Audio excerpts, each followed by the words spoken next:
In this tutorial, you'll learn how to read data from a connected Firebase real-time database, a cloud-hosted database that lets mobile apps store and sync data in real time. You will need to have a Firebase account and connect it to your Thunkable project. We've already taken care of that for the project we'll be working on in this tutorial.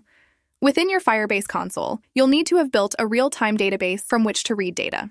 We've created this simple database where the top node is users, the next level is unique users, and from there, each user's inventory data. And here's a look at the app we'll be working with.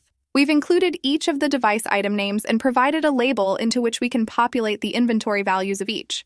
We've also created a test screen where we practice working with the database without making a mess of our polished design. Once we've perfected the blocks and it works as expected, we can copy and paste them to our polished screen. Let's get building over on the Blocks tab. The connection between our app and our Firebase real-time database takes place by way of cloud variables. So we'll start by initializing a cloud variable for users, the top node of our database. We want the user's device inventory data to load as soon as the screen opens. Click the screen name and drag the When Screen Opens block into your workspace.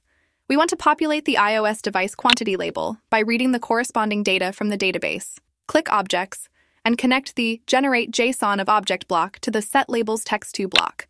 Click Objects and connect the Get Property of Object block to the Generate JSON of Object block. The data we're looking for is the quantity of iOS devices this employee has, which is deep within our database's structure. There are lots of opportunities for error along the way, so we'll systematically build out the blocks, one level at a time until we reach the data point we need. The object that we are reading the data from is the top node of our database, users, for which we have the cloud variable.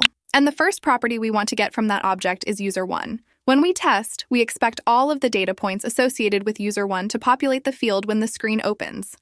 Great. It looks like that worked as expected. Now let's proceed to the next level, inventory. Copy and paste the Get Property of Object block and delete the cloud variable block. Replace user1 with inventory, and then drag the previous Get Property of Object block and connect it to this new block. Drag this new block combination and connect it to the Generate JSON block. When we test, we expect less content in our label because we're drilling down deeper into our database. We'll repeat this process until we're reading the data for the user's iOS device quantity.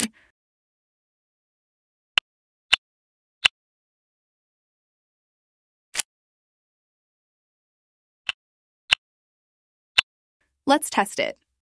Great. We've accurately read the user's iOS device quantity.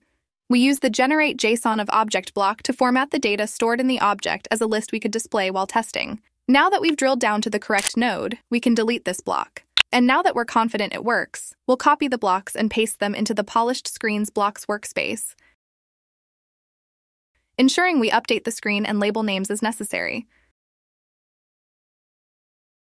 To populate the other fields, simply repeat the process or copy and paste the Set Labels text to block, select another label, and update the properties as necessary to get to your destination. Regardless of the method you choose, ensure you're consulting your database and updating the property fields accurately. Let's test it again with Web Preview.